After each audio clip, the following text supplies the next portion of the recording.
ወልቂጤ ዩኒቨርሲቲ ፓርት 1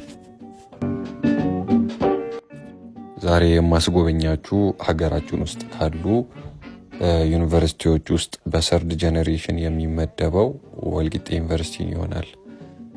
መግቢያ በሩ ጋር ይሄንን ይመስላል። ወደ ውስጥ ስንገባ ደግሞ እንደምንመለከተው ነው።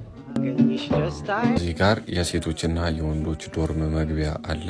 በቀስቱ ላይ እንደምትመለከቱት በቀኝ በኩል የሴቶች መግቢያ ነው፣ በግራ በኩል የወንዶች መግቢያ ነው። አሁን የምትመለከቱት የሴቶች ዶርም መግቢያ መንገድ ነው ማለት ነው።